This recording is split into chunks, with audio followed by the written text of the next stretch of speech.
The Mughals had supplanted Afghan power, led by the Lodi dynasty, but Babur's victory at Panipat and Gorja did not result in the complete annihilation of the Afghan chiefs. They were seething with discontent against the newly founded alien rule and only needed guidance of a strong personality to coalesce their isolated efforts into an organized resistance against it. This they got in Sher Shah Suri, who effected the revival of the Afghan power and established a vigorous, though short-lived, regime in the subcontinent by ousting the newly established Mughal authority. Sher Shah Suri is duly recognized as a philosopher, king deeply propelled by his sense of justice and fair play. He had an uncanny intellectual perception quite rarely found in medieval rulers, and his bent of mind was clearly welfare-oriented. His depth of perception could be measured by his lament at coming to power in the autumn of life, depreciating the rigors of age confronted by human existence. Another perceptive comment he made was after he won a tough campaign against Malwa and said that he almost lost his kingdom for a handful of millet, rarely downplaying the prevalent principle of kingship that was based on aggrandizement irrespective of measuring its pros and cons. Born in 1486, the career of Sher Shah Suri is as fascinating as that of Babur and not less instructive than that of the great Mughal Akbar, named as Farid. He began his life humbly and rose to prominence by dint of his personal merit. His grandfather Ibrahim, a horse trader and Afghan of the Suri tribe, lived near Peshawar and migrated with his son and Farid's father Hassan to the east in quest of military service in the early part of Bahlol Lodi's reign, and both first entered the service of Mahabbat Khan Suri, Jagirdar of the Parganas of Haryana and Bakhala in Punjab, and settled in the Pargana of Bajwara. His father Hassan, under the influence of his second wife, became indifferent to Farid, compelling him to leave home at the age of 22, and he went to Jaunpur. During his stay of 10 years at Jaunpur, Sher Shah applied himself to learning. He learned Arabic and in particular read Arabic grammar. He memorized the 13th century books Gulistan and Bustan by Sadi Shirazi and the Sikandar Nama by Nizami. He loved to read books on the virtues of ancient kings. This education diverted him from military service, which was the preferred vocation of the Afghans.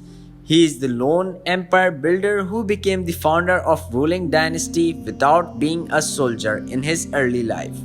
Early in his life, he acquired first-hand knowledge of revenue affairs, the distress of the cultivators, and the corporation of the revenue collectors. It was commonly accepted that amongst all Afghan campaigners in India, there was no one who was as learned, talented, and wise as Sher Shah. He used his education and knowledge later to provide just and efficient foundations of his empire. After reconciling with his father, Farid returned to Sasaram to administer the Parganas of Sasaram and Khawaspur, and their successful administration again increased the ire of his stepmother, and Farid had to leave again. On the death of his father, Farid took possession of his Jagir on the strength of royal firman, which he procured at Agra. In 1522, he got into the service of Bahar Khan Lohani, ruler of Bihar, who conferred on him the title of Sher Khan after he killed a tiger single-handedly. He was also appointed the deputy, wakil, and tutor Atalik of his mentor's minor son, Jalal Khan. His enemies poisoned his master's mind against him, and he was once more deprived of his father's Jagir.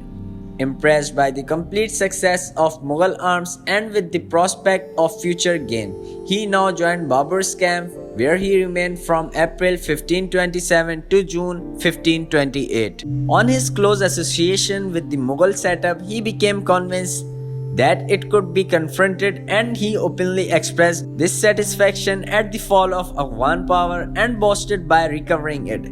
His boast came to the notice of Babar but warned of Babar's displeasure.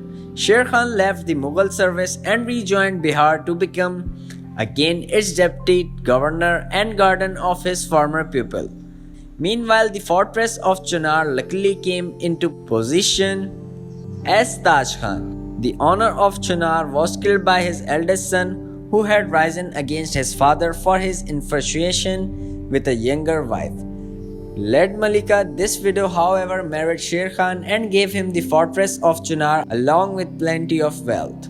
The rapid and unexpected rise of Sher at the expense of the Lohani Afghans made the latter and even Jalal Khan impatient of his control. He fought and defeated his rivals at the Battle of Surajgarh on the banks of the Kuil River in 1534, and this victory was turning point for him as it made him the dispute ruler of Bihar and encouraged him to invade Bengal. Most of his endeavors were entirely original in character. In the spirit of an enlightened despot, he attempted to found an empire broadly based upon the people's will. He divided the kingdom in 47 unit sarkars, each of which was again divided into several parganas. To check undue influence of the officers in their respective jurisdiction, the king transferred them every 2 or 3 years. Sher Shah's land revenue reform served as a model for future agrarian system. After proper survey, he settled land revenue directly with cultivators. The state demand was fixed at 1/4 of 1/3 of the average produce, payable either in kind or in cash. The latter being preferred for actual collection of revenue. The government utilized services of officers like Amins, Muqaddams, Shayadars, Kanungos, and Patwaris, most of them still in vogue in revenue systems of the subcontinent. He instructed revenue officials to show leniency at the time of assessment and to be strict at the time collection of revenues. The currency and tariffs reform of Sher Shah were also calculated to improve general economic conditions and introduce some specific changes in the mint. The system of trimetallism that later characterized Mughal coinage was introduced by Sher Shah. He also introduced rupee as the public silver coin, having a standard weight of 178 grains, which was the precursor of the modern rupee. Commonly used in the majority of South and East Asian countries, he reformed the tariff of removing vexatious customs and permitting the imposition of customs on articles of trading only at the frontier and in the place of sale. This considerably helped the cause of commerce by facilitating easy and cheap transport of merchandise. This was further helped by the improvement of communications for the purpose of defense as well as the convenience of the people. Sher Shah connected the important places of his kingdom by a chain of excellent roads. The longest of these, the Grand Trunk Road, which will still survives, extend from 1500 kilos of Sonargaon in eastern Bengal to the Indus. One road ran from Agra to Burhanpur, another from Agra to Jodhpur and the fourth Chittor, and the fourth from Lahore to Multan.